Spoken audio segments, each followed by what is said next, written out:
Hi, ladies and gentlemen. This is the Billionaires of Truth Be Told, and I want to welcome to another edition. Truth Be Told, we are thrilled to have our guest tonight, Mr. Jermaine Burse. He's an author. He wrote "My Life: The Struggle and Pain," and I cannot wait to get in.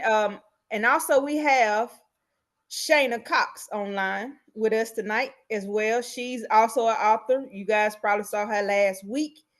She was online on this interview with us as well. And Misha, my other co-host, she would be on shortly, so she'll be coming on in a little bit.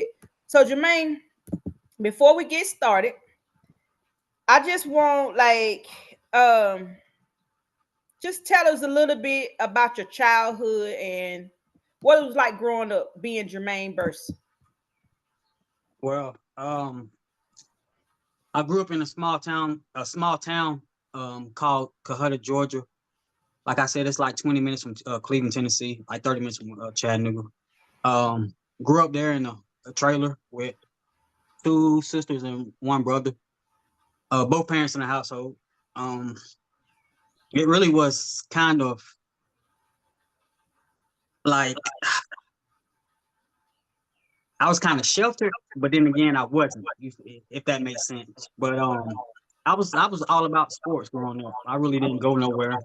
Um, I could do whatever I wanted to, but I really just my main focus was on sports. My daddy used to, just drill sports into me. I played all three sports: baseball, basketball, and football.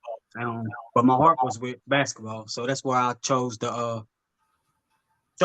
start my high school, middle school career at is basketball. That's what I mainly focus on, basketball. Hmm. So we talking about sports. How did that your experiences as a young athlete in football, basketball, and baseball? How did that shape your early years? Shape my early years. Yeah, how did it shape it your early years? It really sports really just matured me in a way, in a sense. Mm-hmm. Um, so it really shaped it as far as it just showed me to have discipline within myself. You feel what I'm saying? Mm-hmm. It's all about discipline, really. You have to go be at workout, go to workouts, you know what I'm saying, a certain amount of time, stuff like that. So it really just shaped my whole discipline on out of way my way of life. Right. And the reason why I asked that question is because I read your book, My Life, right? And Hmm. I read about all the trials and tribulations that you went through. And I know most people, my son, he's 32. He actually, I raised him up in sports, great football player. But his last year in high school, he actually was going to college, but he got caught with drugs and Okay. they kicked him off the football field. But it did teach him some discipline. Right now he has a 2-year-old child, and it just a lot of things that sports instilled in him as a young child because he was in it since he Right. was 5, right? And that Right. that helped along with it with him throughout his years. But reading your book, and we're gonna get to you accidentally setting your house on fire. If y'all haven't read Okay. that book, y'all have to definitely read that book. So with football and the sports, it's impacting. It shaped you. How old were you when you accidentally set your house on fire? I And how did was that impact your family? I was 11, 9. I was 11, I think. No, I was going to middle school, so I was 13, 12 or Mhm. 13, 13 or 14, one of them. But So it all happened when really I was just on the phone talking. You know how teenagers do, just talk on the phone, not paying attention. And right. I usually my favorite meals when I'm at home was syrup and peanut butter when I'm at home by myself. So that's Okay. what I didn't want to eat that day. So I decided to fry some chicken, which I ain't never did before. So yeah, I was frying the chicken, whatever, and put the I think I had the eye on high, which I didn't know you ain't supposed to have that it on high when you first started. You supposed to, put it on medium or low. I didn't Mm-hmm. know that. So I had it on high, and grease start popping, and I guess it popped onto the eye and it set on fire. Yeah, not without giving too much away, because that's in the book. How did that affect your family? How did that have an impact on you? How, I mean, like, how many brothers and sisters did you have? Did that like impact? Did that have a negative impact on you No, and your family? not really, because I'm the not really. It really didn't have no negative impact on my life. That situation didn't have no negative impact on my life because Hmm. I hate to say it like this, but I'm the baby. So at the end of the Oh, day, it's like, you know. okay. So that situation really didn't have no impact on my life. Hmm. Um, it probably had an impact on my mother, but my mother didn't never show it or anything else like that. She didn't never, because we've been there. My mother was there since all her life. She was there all her life in that trailer all her life. So it probably had a negative impact on my mom, but my mom didn't Right. ever show it towards me. Hmm. So Well, that's good. And right, I want to talk a little bit about my life. And I read when the death of your best friend, right? right. That it was like, I think you said in your book, if my memory serves me right, your mom or somebody was telling you guys to stay in the house because you had a bad feeling. Yeah, she had a bad feeling. Right. Yeah, she had a bad feeling. And I know like before that fire started, you had a bad feeling. And I grew up thinking only women have intuitions. But after reading your book, I think you had a lot of intuitions. What word am I trying to use? Something kept trying to pull you back, but you was fighting against it. Like, can you Right. tell us a little bit about, again, without giving up too much in your book, what about your best friend, and how did that how did that have an effect on your life as well?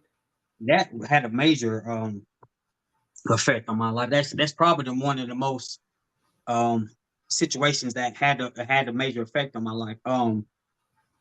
Yeah, Andre he was I'm gonna say he was down for anything. He really didn't care. You know what I'm saying? Whatever it was what it was with him. He really didn't care. And sometimes that's the type of people you have to have around you in your circle, to where they're gonna have your back, or regardless of any type of situation, they're gonna have your back. But when my mother told, we woke up at like 11, 10 o'clock that morning, and we was finna go to Fort Mountain. And my mother was like, "Where y'all going?" And she was like, "We was like, oh, well, we finna go swimming, then we finna go get a tattoo, because he was finna go get a tattoo." And yeah, that she's like, she asked me where we been going, and that's where we was going. And she was like, "Jermaine, Andre, y'all really don't need to be going nowhere. If y'all want to eat, y'all can eat here. You feel what I'm Hmm. saying? If y'all want to do something, y'all can, whatever y'all want to do, y'all can do it here. You feel what I'm saying? Y'all want to have women over, girls over, music, whatever. Y'all don't need to go swimming. Y'all can do it right here at the house. Y'all really don't need to be going nowhere, because I got a bad feeling." So Hmm. so yeah, uh, we was like, "Mom, we finna go, man. We finna go swimming, because we want to go swimming into Fort Mountain." And so we went, and that's when everything happened. So yeah, Wow. it's bad. It was a bad feeling, bad taste in my mouth afterwards. Bad How feeling. how old were you when that happened? I was going into that's my first. I was going to college. That's my first year in college. So I was 18 and 19? 7, 18, because my birthday's late. So I was 8. What was I? 18? I think 19. 19. 19. What inspired you to write that book? Like, and was it like during we'll get to the incarceration, but did you write it during incarceration or when you got out of prison? How Yeah, how how did that I book wrote it. come about? I wrote it during when I was Mm. incarcerated. Wow, okay. And what inspired you to do that? Really, my family saying you got a story to tell. You feel what I'm saying? You really got a story to tell. You can you can reach the younger generations and tell them what not to do and how to do it because there's always a younger female or a man that's out there that's struggling with, I'm gonna say, that's struggling with PTSD and anxiety at the end of the day because that's what I have, PTSD and anxiety. So Mm-hmm. um there always a little girl or a little boy out there struggling with that, and they need to hear what you done been through and how you cope with it and things like that, and what got you through your situation. Yeah. Um, Shayna, I want to put you in this real quick because Okay. your book, Calm as You, how could your book help an individual like Jermaine? You know, I what do you think about that? Just hearing a little bit about his story thus far. We're going to talk a little bit more about it, but just from your perspective, what did you think? Just hearing the little bit that I heard, it sounds like Jermaine has already done a lot of the work on himself. Sounds like he's already gone within himself to do the work inside. I would ask you, did any of that happen? Was that before incarceration that you had already had kind of this understanding, or did the incarceration lend to that No, understanding that you have? no, it's been years. I've been working on myself for years, so I just Yeah, now started being in tune with myself and starting to realize what type of man I am 2 years ago. two So years ago. it ain't it's recent. Good. No, It's that's good. recent. No, mine was a few years ago too. Trust me, Right. I've been here long. Yeah. Yeah. But Yeah. no, but it goes with the Noble Eightfold Path, which is what my book is based on. But it basically says you have to have the right concentration, the right action, the right livelihood, the right meditation, the right effort, the right speech, the right thought, the right understanding. So it's Right. eight. And so a lot of the things that you were saying, though, it sounds like you already did a lot of work on yourself, figuring yourself out. And so, like you just said, you did a couple of years ago, you started Right. that journey Yeah. because it's a journey, right? Like you're not just there and done. You have to go through yourself. You have to go check yourself constantly. And Yeah. that's what boy does. Especially dealing with death or seeing somebody die in front of you. That's a hard Mm, pill to swallow. I that's swear it that is. that's And you have to really dig deep. I'm talking about dig deep within yourself to, you know, it's, just just to be comfortable and just to be living because you always gonna. I, well, it was a struggle for me, man. It was just a struggle for me, and I'm glad that I'm glad because I used to when I was in I don't mean to get off topic, but when I was incarcerated 2 years ago, I always used to pray how pray not saying that I'm a Muslim, but I used to always bump my head, and that's how I used to bump my head about 5 times a day, and that's how I used to like.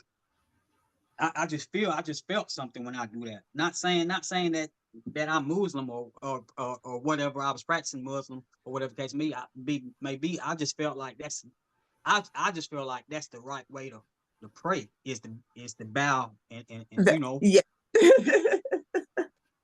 so Yes. after I was doing that, you know what I'm saying, God just released all that was in built inside of me. He just released after a period of time.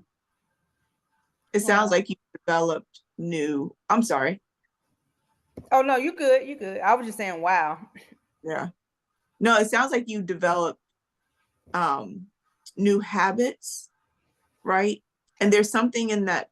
It's so funny that you said that because I think often about the different belief systems we have in our our cultures and the things we do, our customs, right? The things we do, Right. and like you said, in in Islam, in the belief system, they pray many, many times a day. And so I'm always Mhm. thinking about the correlation between why what we do, how it manifests, and how it affects us in the physical.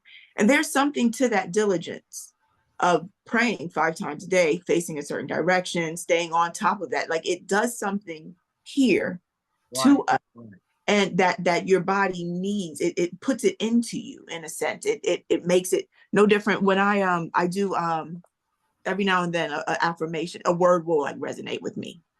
I'll call it an affirmation, but a word will resonate with me, and I'll jot it down and I'll like wear it on my wrist because I'm looking at it several times a day. Guess now what? It's in here because I've looked at it several times a day. So that's that thing you did is the physical. You had to make it physical for it to actually sit, to become. Does that make sense? One. Yeah. Right. That's just like when you jot something. If you got a goal in mind and you just jot it down and you look at it every time you wake up, at the end of the day, you're gonna meet that goal. You feel what I'm saying? You're gonna I meet have that my goal. vision board behind me. Correct. Yep. Yep. Yep. Yeah. Yep. Yep. That's true. So Yep. Jermaine, it's like I wrote a book as well, right? Mm-hmm. So how was writing help you process your experiences and find a sense of purpose?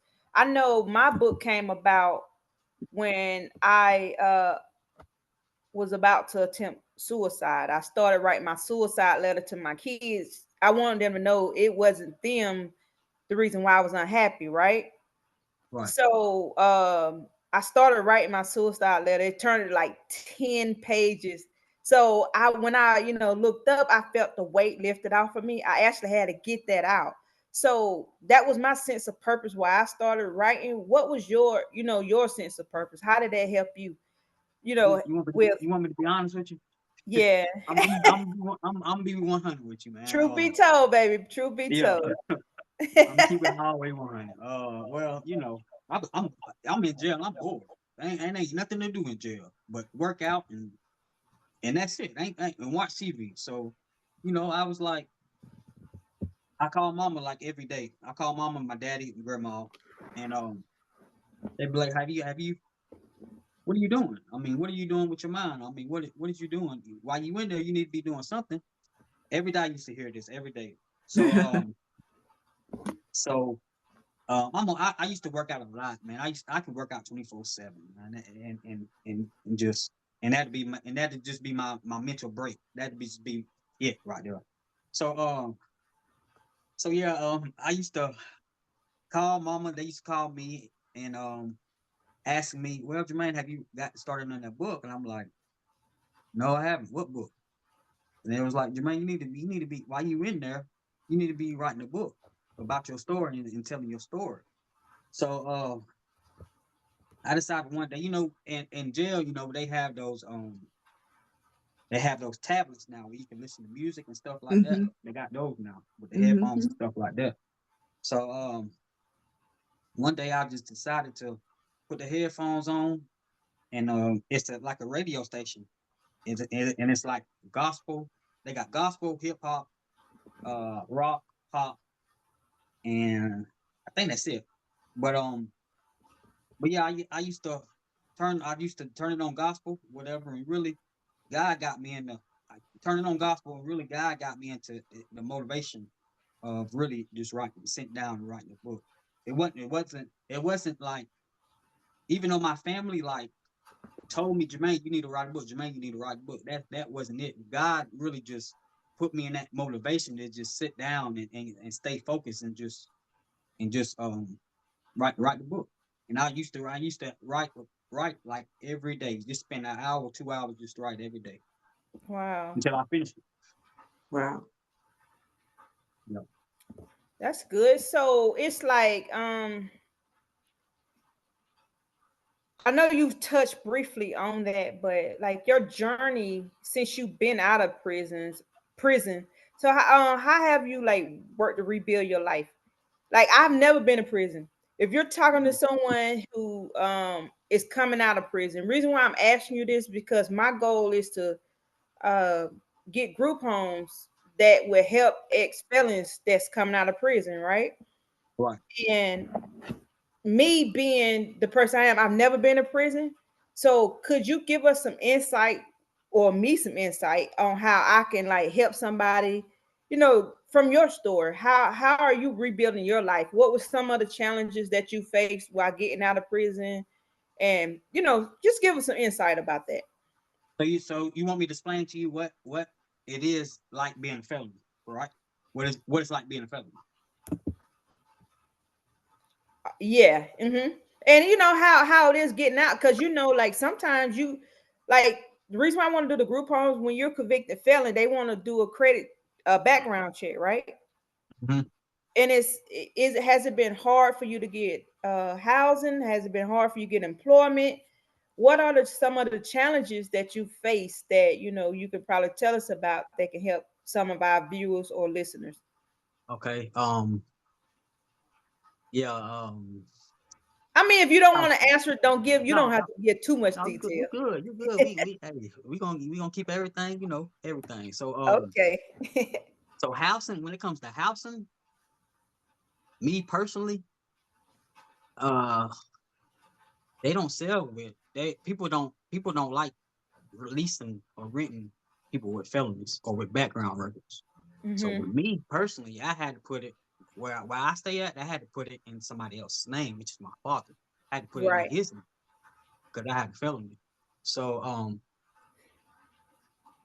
with housing, it's a big deal because you got some lease owners that's cool with as long as you're working or whatever the case may be, as long as you can show proof of income, stuff like that. You got some that's cool. Then you got some that's not. So I'm on a road where I'm on the not. They're not cool with a felony. So I Hmm. had to go elsewhere and get it in my dad's name. As far as job wise, I'm not gonna. It ain't hard to get no job being a felon because Oh, there's a really? lot. Hell no, because there's a lot of jobs that doing that tax. They get a write off for felony Hmm. at the end of the year. Wow. So it ain't hard at all. If you a felony and you don't have no job, it's you. It ain't the job. It's you. Wow. Do they give you Um, guys any resources like when you're coming out? yeah, as long as yes, they do. You got to go to there's a thing where you can go to the halfway house, that's what you're trying to do. Get a Hmm. halfway house, transitional center. They give you can work there or whatever, and then you come home with a little bit of money in your pocket. That's what I did the last time I was out. And they give you a whole lot of resources. But if you just coming out of the state prison or a county camp or something like that, they really don't give you no sources. They really just set you out. When you finna get out, they really just set you out with your social security card, your ID, and just set you free. You feel what I'm saying? Without no resources. That's at a state camp a um or county camp. They really just set you free. So you're It's on really it's helping me out. Okay, because those are the people that I want to reach. Service, yeah, Yeah, reach. yeah. yeah. Because like what I've ran into, and it stopped me. What it it didn't stop me. It halted just a little bit, but it's been a lot of, even with my business, some of the landlords, because I can't go to a what is it called? Why I have a brain for it? The companies that actually The want leasing. the leasing thing. I can't Yeah. go to the management companies. That's what I'm trying to say.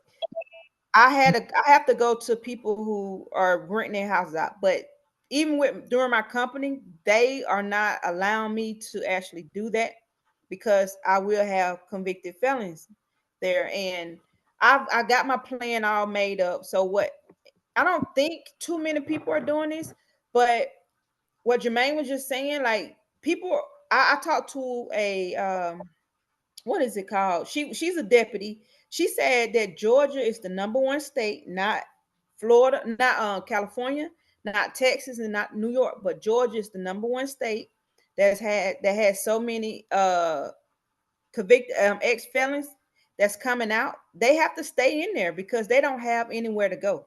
There you go. Yep. Yep. Georgia's the number one state. She said, we have the people for you, but we don't have the beds. So even though they're going to come out and they're going to be sharing rooms with somebody, I want to also have property where they and houses that they can go and move in and rent out once they get on their feet. Yeah. Because a lot of people won't rent to them. I want to eliminate that. Yeah. And to be honest with you, a lot of people are breaking the rules because that is discrimination. Yeah. Right. But a Right. lot of people don't stress that. And if you did a lot, they would cut it out. But a lot of us don't speak out. So I'm an entrepreneur. I don't look at problems. I look for solutions. Mm-hmm. That's what it's not a problem to me. I'm the solution.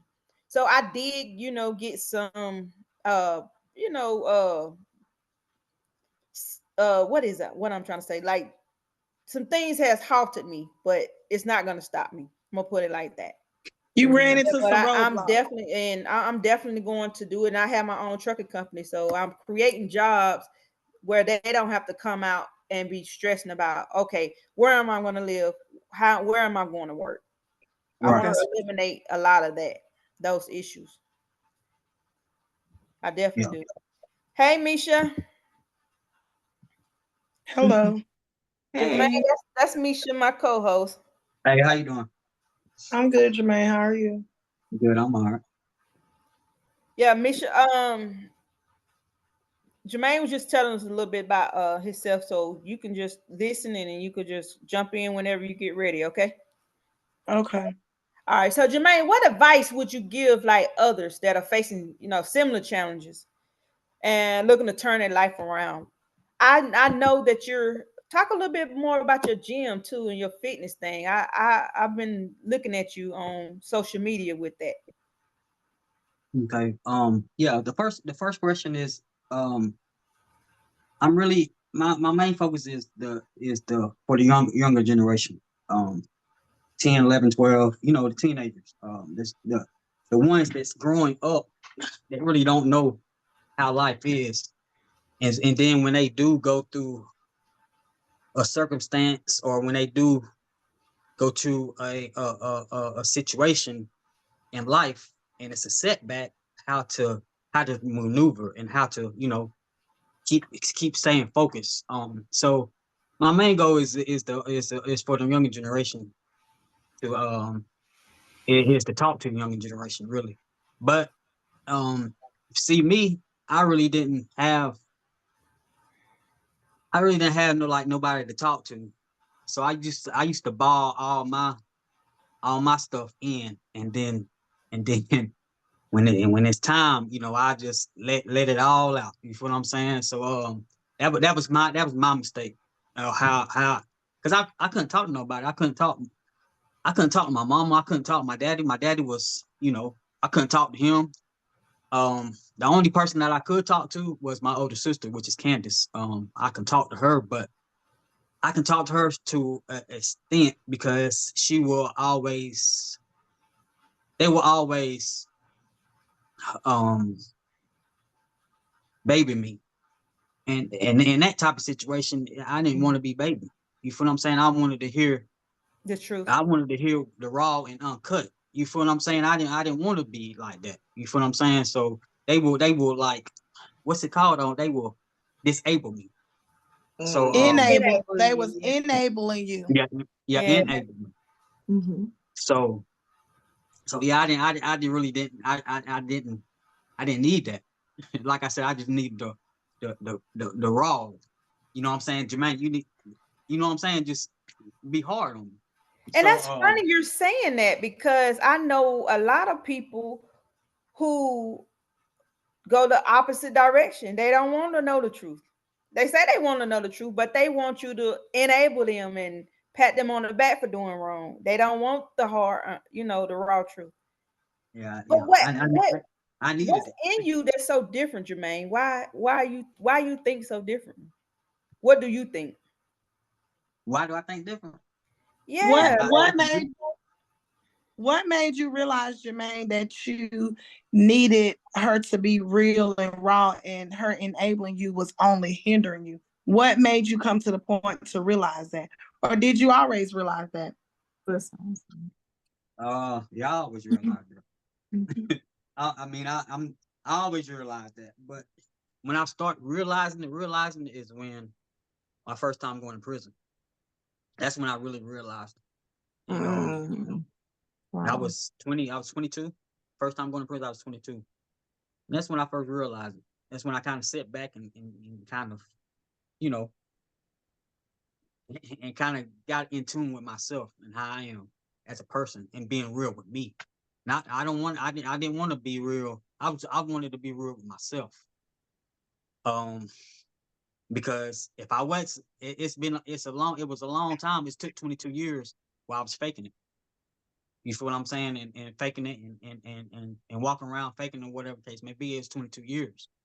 So, after I got locked up, it was time for me to, really just be in tune with myself and really just focus on what what I need to do and what I need not to do, what I need in my life and what I need in my circle. So yeah. So you can say, sounds like, from what I'm hearing, sound like you can say that being locked up, being incarcerated, really made you a Yep. better man. It helped me. It helped me. Wow. It helped me. Even though that's I went to prison twice. Even though I still went to prison, each time I went to prison, it made me a better me. You feel what I'm saying? It made me be in tune.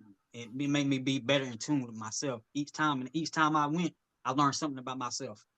I learned numerous of things about myself. Not just one thing. I learned numerous things about myself each time I went. So prison really didn't. Even though prison is really like prison, like we're living out here in the street. I'm just gonna keep with everything 100. It's like living out here in the street because you got everything in prison. Mhm. Everything you got out here, you got in there. Mm. Mhm. So it's just like living out here, but you have to be. It's kind of like you have to be disciplined. Your mind have to be disciplined to where shit, you don't want to get used to this. You don't want to Mhm. get used to it. You don't want to Mhm. keep on Mhm. going back. So my mind was like, my mind was made up to where I don't want to keep on going back, even though it's like living out here in the street. You still don't want to, keep on going back to that shit, having the guards tell you what to do, when to sleep, how to Yeah. sleep, when to wake up, Yeah. make your bed. You know what I'm saying? Do all that. You don't want to have, like a child. You don't want to have that. Yeah, I read this book and I cried while reading it because I do have, children myself. I have a son. And what you went through in prison, Jermaine, oh my gosh, it made me cry. Yeah. And it was like you befriended a inmate. I don't want to give too much of your book away. And you was genuine. You open up to this person and you learn at a young age you can't trust everybody. Not everybody that Mhm. comes into your life has your best interest at heart. But long story short, y'all, that inmate turned around. You tell the story, Jermaine. You could tell it better than me. Well, the inmate, whatever we was kicking it, what I'm saying, we was kicking it, working out, eating. We was eating together. You know what I'm saying? He didn't make stores, so I was kind of looking out for him, and whatever he needed, I got him because that's just how I am. You feel what I'm saying? Especially when um I'm just a friendly person, man. I just I give my last, but even though I ain't got it, I still give my last. Uh, but yeah, we was just kicking it every day. I was breaking bread with him, eating, making pockets every day, working out, and I was doing a little hustle in there. But it wasn't no. I don't believe in me personally. I don't believe in selling drugs to somebody or selling something to somebody to where it's going to hurt them or harm them or potentially cause them health issues. I don't believe in that. So I was selling food, and I was making a pretty good money off of food, selling food or whatever for cash out. Back then it was the green dots. Back then, so selling money for green dots, and I had like 7 green dots because with the green dot card, it's like if I remember, it's like 14 numbers, 15 numbers is one of them, 14 or 15 numbers, and all you have to do it if you have like a prepaid debit card or if you got a bank, all you gotta do is give them your 14 numbers, and load the money onto the card. So I had like 7 of them. I had like seven Green Dot card numbers in my locker, along with like $300. I'm gonna say like $300 worth of food in my locker. Mm. So so yeah, I went to go take a shower one day, and after I got the shower, it's like it something. I knew something was weird, something was off because my bunkmate don't never like he don't never he always because he had a phone, so he always used to be in that room on the phone always. He didn't never come out that room. So one day I was when I got the shower, I was like I saw my bunkmate like downstairs, and I'm like, why is he? What the hell? Like what? Why is he downstairs? What's going on? So I went in there and got dressed or whatever. Well, I really didn't get dressed. I just had my towel and boxers on, and I seen the dude that I used to break bread with or whatever come in there with a knife. So I'm like, oh damn, bro, look, here you go, bro. I gotta make something shake because what I ain't had nothing. Plus I'm in the with boxers in the towel. So I'm like, damn, what I need to do. So anyways, he came in there, tried to stab me. Well, he did stab me. He stabbed me in my back, and I turned him somehow. I turned him on the ground or whatever, and got the knife from him. And here come everybody coming upstairs. The Muslims, everybody coming upstairs. So the Muslim was like, all the Muslims like, they had my back. You know what I'm saying? They had my back at the end of the day because they like, how you gonna come? How you gonna come when somebody is getting dressed? Like I'm naked. So how you gonna come? Like I couldn't defend myself. So they really had my back or whatever. And so yeah, they wanted us to get a one, which is fight 1-on-1. You know what I'm saying? With both of us equipped, and yeah, that's what we did. So they kicked them out. The Muslim kicked them out the dorm and put them on. Well, as they say, they put them on the door and kicked them out the dorm, and that's it. Wow. Wow. So how did that affect you from looking at people? That's betrayal to me. Not having trust. I don't trust nobody. Now I really don't trust. I really don't. I can't trust nobody. So that's how it Mm. affected me. I'm talking about now. I still can't trust nobody. Wow. Do So you think there's like I'm an entrepreneur? I don't see problems. I see solutions. Do you ever think you could trust someone again? are you like you talking about felony, male or female or Anybody. anybody? Anybody. Oh, Now that like how we go through things and we see we're aware now. Sometimes things happen to us for a reason. Now you're more aware. It's like your discernment gets a little stronger. So, yeah, right. and I feel like me personally, if we told now, you first have to trust yourself in order to trust anybody else. So, Jermaine, do you fully trust yourself? No, That's why you no, can't trust nobody else. no. I'm My like 80. opinion. I'm My like opinion. 85. I'm like 85%. I don't know. Once you fully able to trust yourself, you will be able to trust someone else. Because guess what? You love yourself. You trust yourself to make the right decision, love the right person, trust the right person next time, and let the right person, in your circle. So you gotta like basically you got to trust yourself at 100% from my perspective, from what I've learned in the past, because I too, like Shayna, I was naive. I'm an empath. I let a lot of people in, and I wanted everybody to like me, but that was not the way, because it was only hurting me. Now Mhm. I have a better discernment, and I'm a little wiser now. Like everybody can't get into my circle, and I do have I don't I don't like being around a lot of people because I pick up on energy. I feel your energy. If it's Right. off, I feel it. So you're not even coming close to me anyway. It's not like I'm gonna be standoffish. It's hey and goodbye. I can have a conversation with you, but I can't trust you in my space because I trust me 100%. So I think you will be able to trust somebody, and based on what I read in your book, your intuition is like on point. You have that So, feeling, but you got to learn how to trust your intuition. Then you'll be able to trust yourself.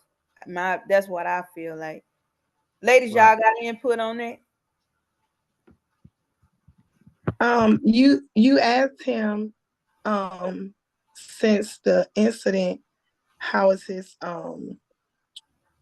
how is his trust situation going, and he said with male or female. So did that affect you trusting females, that situation?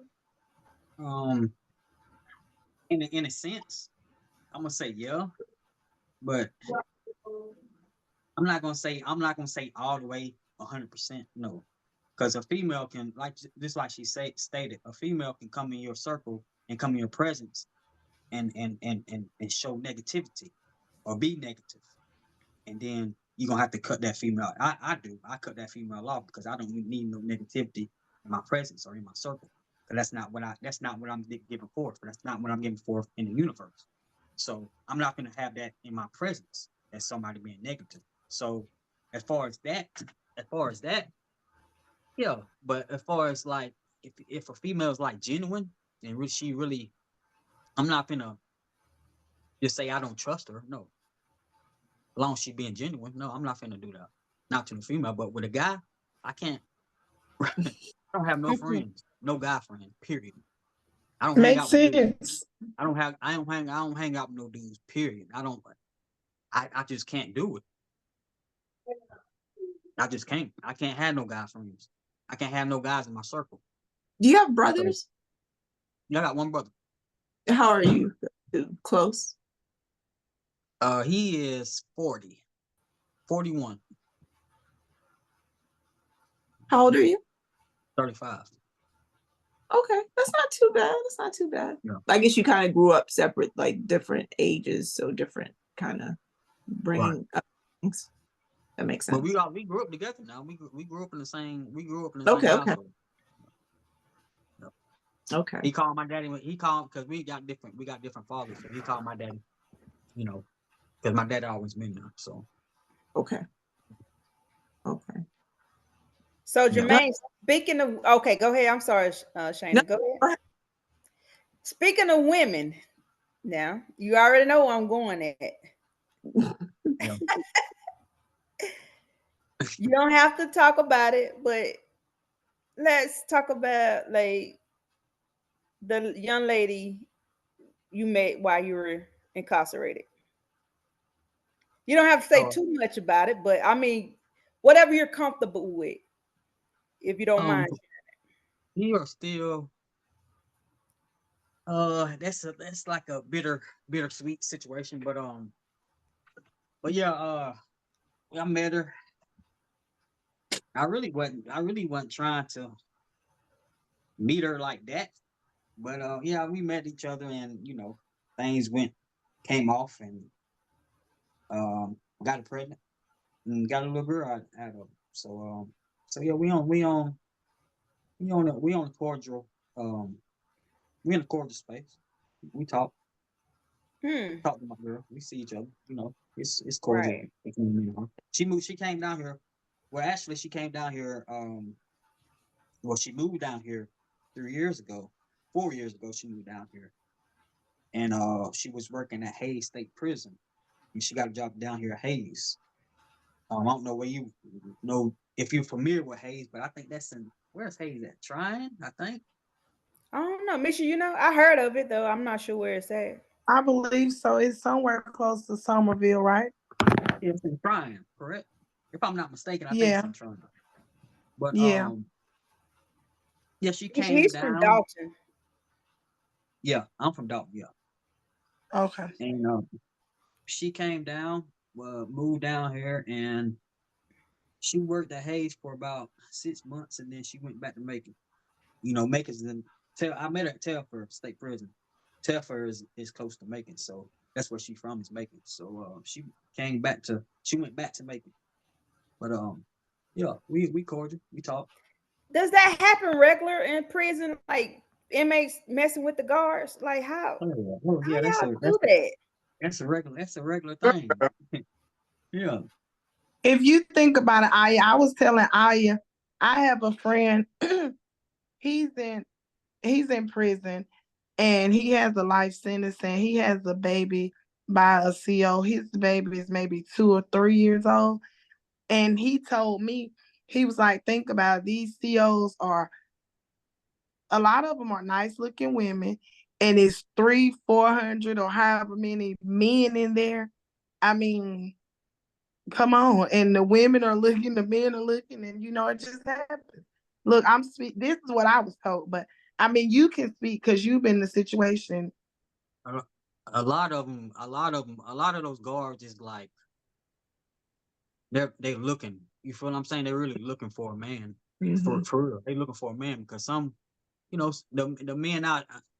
I'm using my situation as example because I don't know about anybody else, but my situation, how she was and how she was telling me and how we used to conversate is like the men that's out there on the street or out here on the street, they really, they mind is they elsewhere. You feel what I'm saying? They here, they there, they don't got no job, they this, they that, or whatever case may be.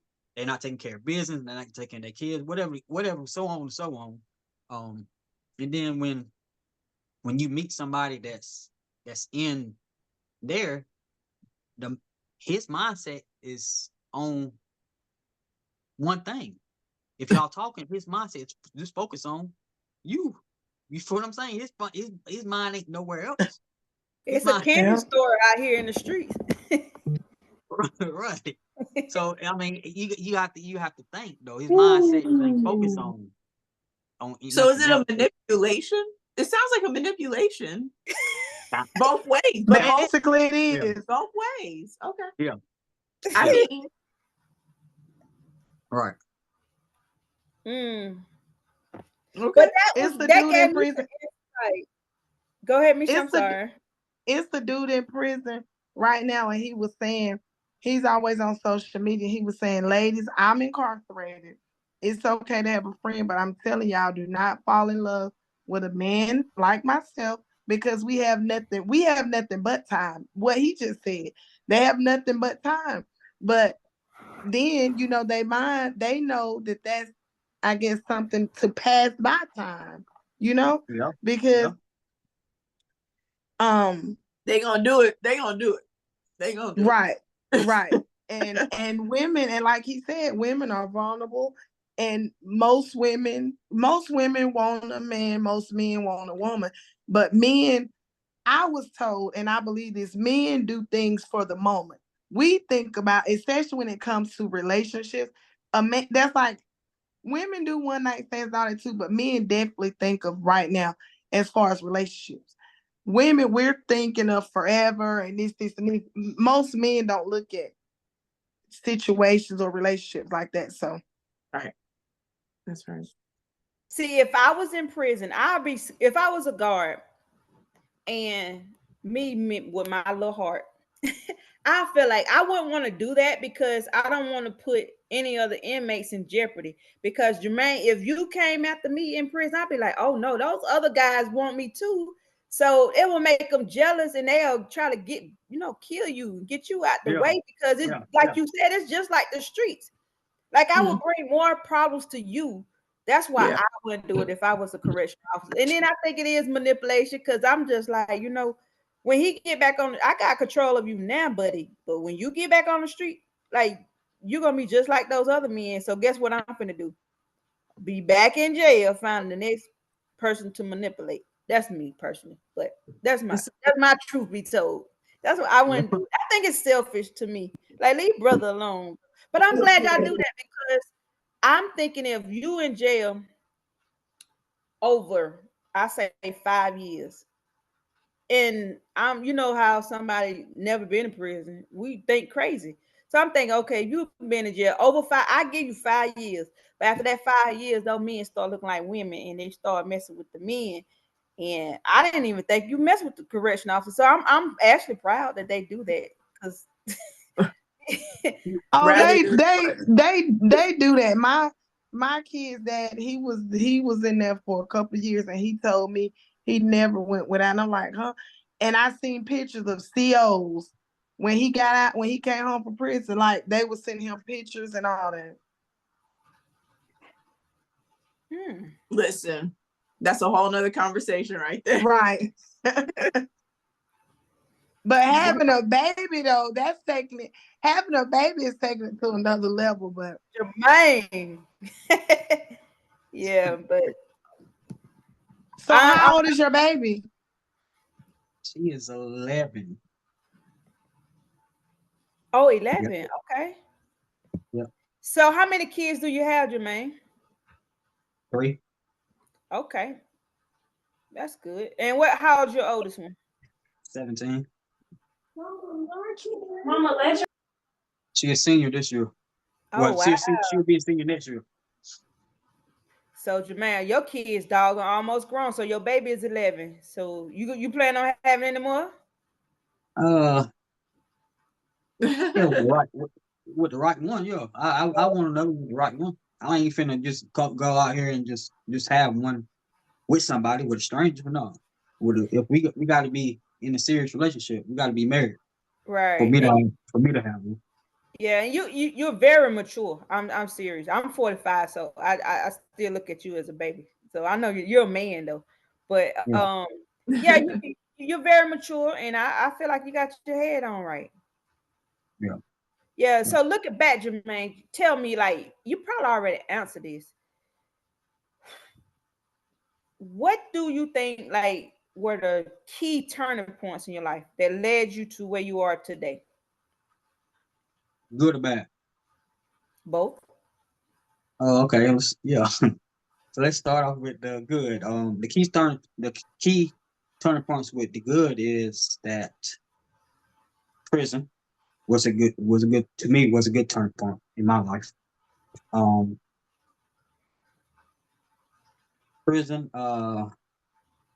my job was a good turning point um in my life. Mm-hmm.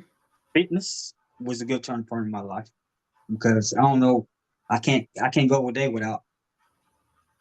My, Let me tell you this, my mind would be so messed up if I went a day without going working out, whatever. I couldn't. That helps with my anxiety. That helps with what's going on within myself. So working out, Mm-hmm. that's how I relieve all the stuff around me. That's how I relieve it, is going to the gym. So um that would be that's my major turning point is fitness. Uh and my family. Okay. What are your this is the last question. We're gonna let you go. So not for me, but if they have any question they can ask you. But what are your goals like personally and professionally? What does your Jermaine see yourself in 5 years from now? Where you see yourself? I have a 2 year goal. My 2 year goal, I'm finna do 2, 5, and 10. My 2 year goal is to have is the is to have my I've been sleeping on it, but I'm trying to wake up. I'm trying to wake up with it. But my 2 year goal is to have this book out and out in the world so everybody can see it. That's my 2 year goal. Um, my 5 year goal is to have a gym somewhere. I don't know where, but to have a gym somewhere and be established in somebody's building. Um, 10 year goal is to be financially stable. That's the financially stable means that I don't have to want for nothing. You feel what I'm saying? All my bills is paid up a year, 6 months, 6 months to a year ahead of time. I don't have to worry about nothing. You feel what I'm saying? All I have to do is, work, of course, do my side hustle and collect money. You feel what I'm saying? That's all I have to do. So I want to be financially stable within the next 10 years. I want to ask both of you guys this. You Shayna as well as Jermaine. Do you all see yourself as a motivational speaker one day? Go ahead, Shannon. Oh, sure. I don't necessarily see myself as a motivational speaker, but I do see myself as a teacher in a way, but because I just want the noble eightfold path to everyone. So I guess it would have a bit of motivational talk in it, Right. but I don't see myself. I'm just a regular person. I just want to share that. What about you, Jermaine? Yeah, I'm kind of with Shayna. Kind of it's a motivate putting a name like on you on yourself like that. As far as being a motivated speaker, it comes with a lot of comes with a lot. You feel what I'm saying? So I just want to be, a person that anybody can talk to.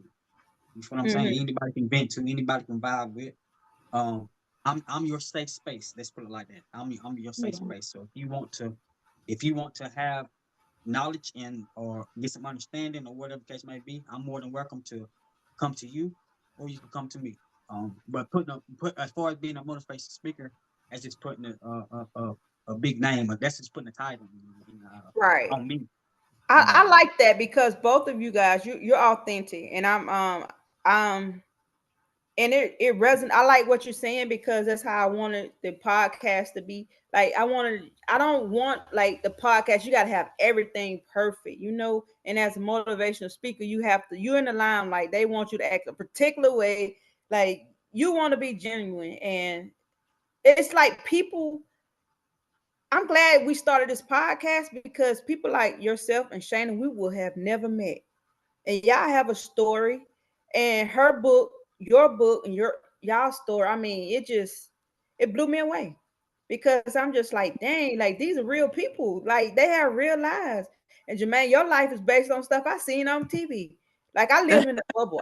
I swear I live in a bubble. I create my own happiness, and I don't be, I'm not Yeah. out there, So Shayna coming up with calm as you. I'm just like, how, like, I don't understand. So I'm very inspired by both of y'all. Like, seriously. Bless you. No, I think that's we all have a part of the overall understanding. We all have our own piece of it, and that's why we need to share it with one another. Right. Hmm. And you guys seem so authentic, so genuine, and just so humble. I love it. Life is Definitely. harder. Oh yeah, definitely. Misha, you have anything before we end this?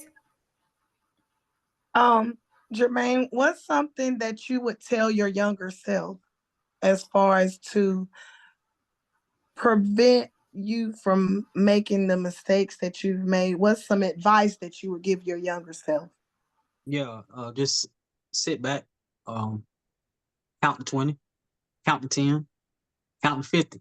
Just sit back and just count. You feel what I'm saying? Just breathe. Um, that's what I give my yourself. Just breathe. Just take everything in and just breathe. Just don't spaz out. You feel what I'm saying? Just don't spaz out. Just sit back and relax and So just you breathe. had a quick, so you would say you had a quick temper? Yeah, yeah. I used to. Now I don't because that's what I don't know if you was here, but like I was telling them, I was in jail, and I used to bump my head like I'm a Muslim. I used to bump my head 5 times a day, and I used to pray to God just to take everything out of me, whatever's in me that's negative, whatever in me that's holding me back, whatever in me that's this anger, whatever that's in me, anything that's in me, just take it away. Um, 2 years. I'm not gonna say 2 years. As time progressive, the things that used to make me mad don't make me mad. I just laugh it off. I just walk toward. I just it don't make me mad no more. But it just went like that as time went by. As those 2 years, because I spent 2 years in jail, prison. So the 2 years went by, and I kept on doing the same routine every morning, waking up 6:30, 7 before I eat, praying above my head, and doing that throughout the day.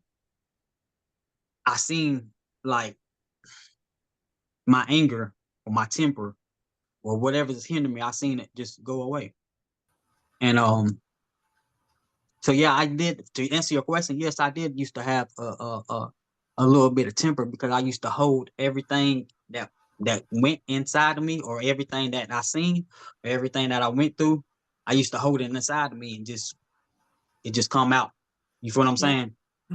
So yes, I did used to have a temper, but now I mean I'm good now. I'm good now. And Well, I'm that's happy for you. I'm yeah, I'm that's good. happy for you. That's good to hear because having a temper, I think we all get angry, mad, upset, and sad. It's part of being human. We go through the motions of emotions, but like you said, it's all about learning. Right. And you're right. And I don't never have no bad days. I may have a bad moment, but I don't never have like Wow. bad days. You feel what I'm saying? And then if I do have a bad moment, it only lasts about an hour, 2 hours. But I don't never let anything get me to where I have to be mad, or my anger has to be there or whatever. I don't let nobody get to me like that no more. It So sounds So like what you're do you what do you do? What do you do instead of getting angry and instead of lashing out? One of the things you said was counting. What else do you do? just count, breathe, take deep breaths in and out. Uh, Work out. That's my main goal. That's my main goal. What I do is work out. Uh, my main thing I do, not my goal. The main thing I do is work out. Uh, and really just that's about it. Everything else is just natural. Everything else is God just took it away. To I be do honest with I do both. I definitely take deep breaths. That works. That works. Like it's cliche, but it works. And working out, it definitely works as well because like you say, you have to get it out and workout is the way to release. So I definitely I agree with that. I don't have a temper. I've never had a temper, but like you say, just whenever I'm not in a calm, peaceful state, whenever I'm not feeling the way that I want to feel, I'll work out, I'll take deep breaths. If I'm mad, upset, or feeling stress or pressure, I do that and it definitely works. yeah, yeah, most definitely, most definitely, yeah, Shayna, yeah, were you going to say something? no, I was gonna just say it sounds like he's just the non-attachment, like that process of the praying multiple times a day, it allowed you to unattach from the emotions. right. Shane, I ain't perfect. I ain't gonna sit there. I ain't gonna sit on this podcast and be like, hey, Oh, listen now, I hey, can I ain't give you the attitude. I can do that with anybody. I can be like, it's a constant. It's a right. constant self-check. It's not, you're not, nobody arrives. It's a Yeah, it's a Right. yeah, it's a constant process. So that's why I I give just my didn't- yeah, I give I just don't want to seem like I ain't perfect, bro. I do fall short. You know what I'm yeah, saying? A lot. I fall short a lot. but And that's what unattachment allows you to see. It allows you yeah, your it's very humbling. It's very humbling because what it does is it allows you not to get so upset because you understand what getting upset does to you, and there's an exchange of energy and all that good stuff going on. So no, but it doesn't mean you're perfect by any stretch of the imagination. You just mitigate your energy, like where you put it, how you spend it. You don't want it going in the wrong place. You know it's limited, what you have each day. So no, I understand completely. yeah, yeah, And I yeah, like what you said, Jermaine. And I'm all about simple. That's why I like Shannon's book as well, because it's simple. It's like you had to count. Do you know how many people wouldn't be in prison now if they just sat back, just counted to 10 or even right, 5? right. Even myself, I used to be hot temper. I used to hold things inside. I didn't, I couldn't talk to people.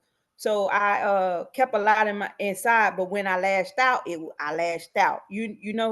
So it was just like now I have to just like I let it out. I don't let too I don't entertain a lot of things, but I do let you know, hey, look, the book stops with me. Is so Yeah, far you yeah, can get with me. You know what I'm yeah, saying? Like I have a balance of light and dark. Yeah, So I'm the I same way. too, I'm the same yeah, way. You need I'm not perfect. So yeah, but I like that what you said, and I'm a very simple person. Just sit back, just count because everything does not need your reaction.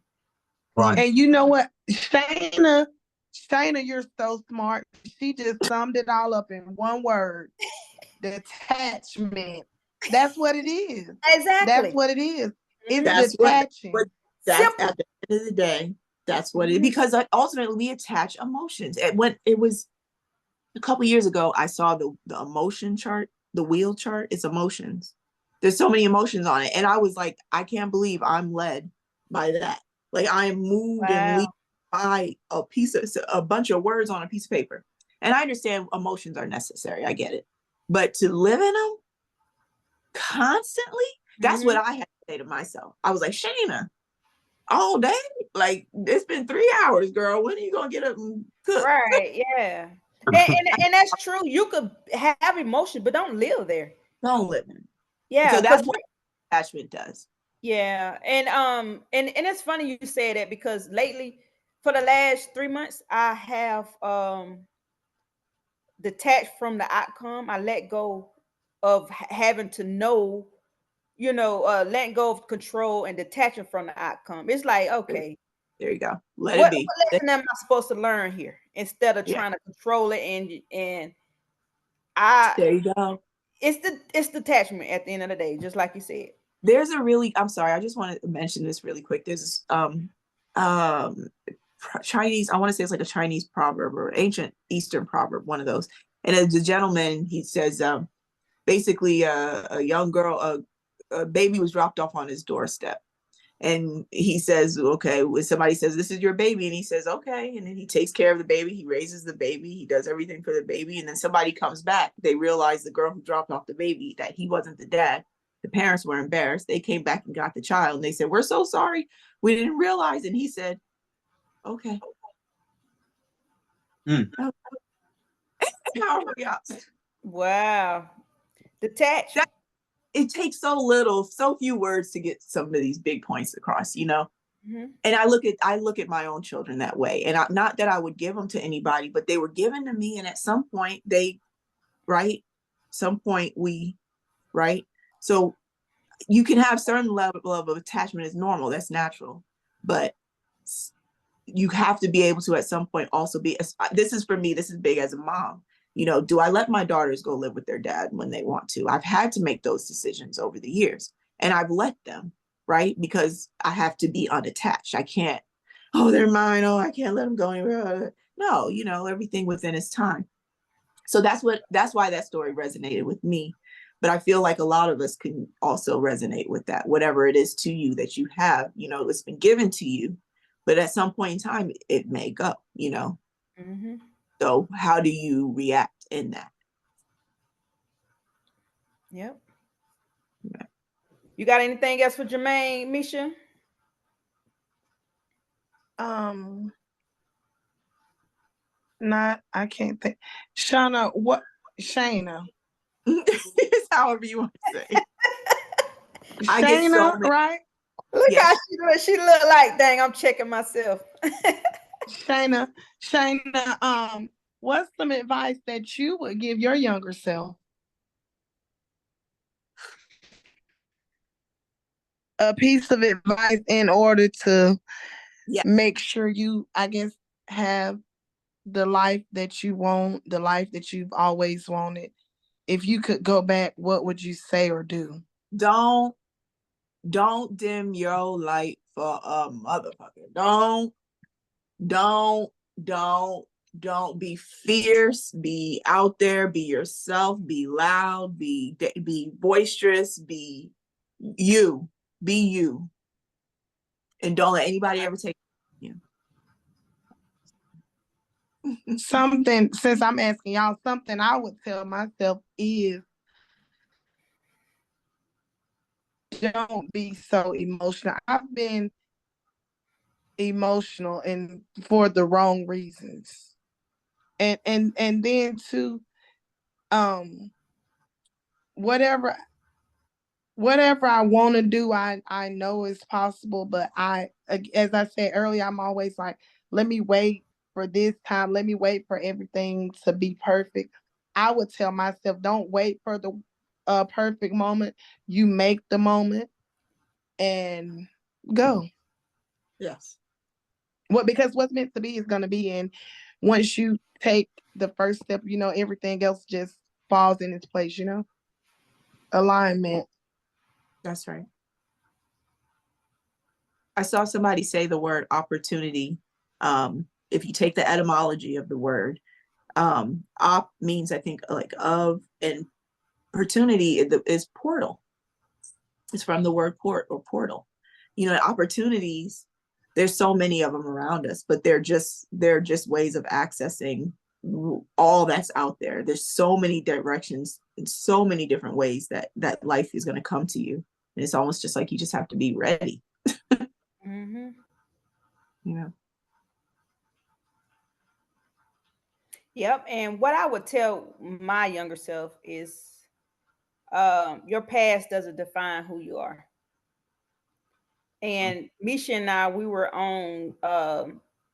just doing an impromptu last night, and we we were talking about misconception, right? And how people perceive you. And I think everybody can change. Jermaine, I know you had a past. I have a past. And Shayna, Misha, you have a past. We all have different pasts. We different walks of life, and people may judge us on that. So I would just tell my younger self that your past doesn't define who you are. I've been put in a box all my life. If you guys heard my story on special episode 1 of the podcast, the Cosby Show actually helped me out, because what I grew up in, the atmosphere and environment I was in, I didn't see that. I didn't see good men out there. I seen men beating their women, and I thought it was okay for a man to call a woman out her name. Thought it was okay for men to have multiple women. It was just not take care of their children. And I have a lot of women in my family, so we're very independent.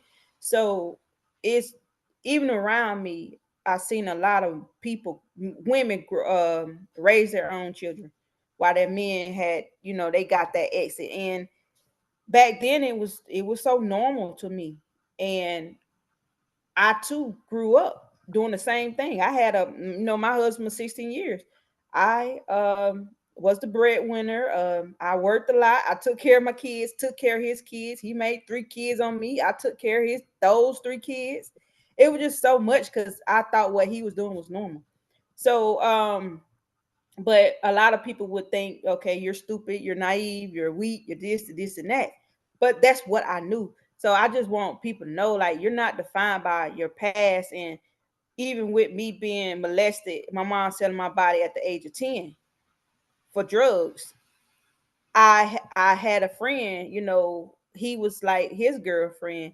Had he known she was molested, he would not have talked to her. And I'm just like, I didn't get offended, but I just didn't understand it. Like we were talking about being open minded, even with comes you have to have an open mind, because a lot of people, it's like, I don't let my past define who I Yeah. am. I don't use my past as a crutch.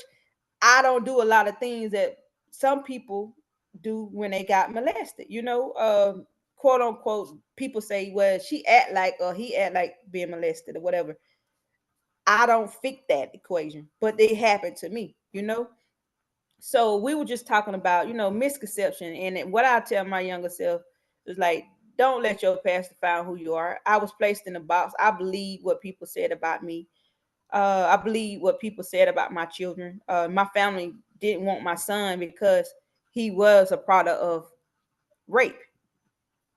So they was like, you need to abort him because he's going to grow up being a molester like his father.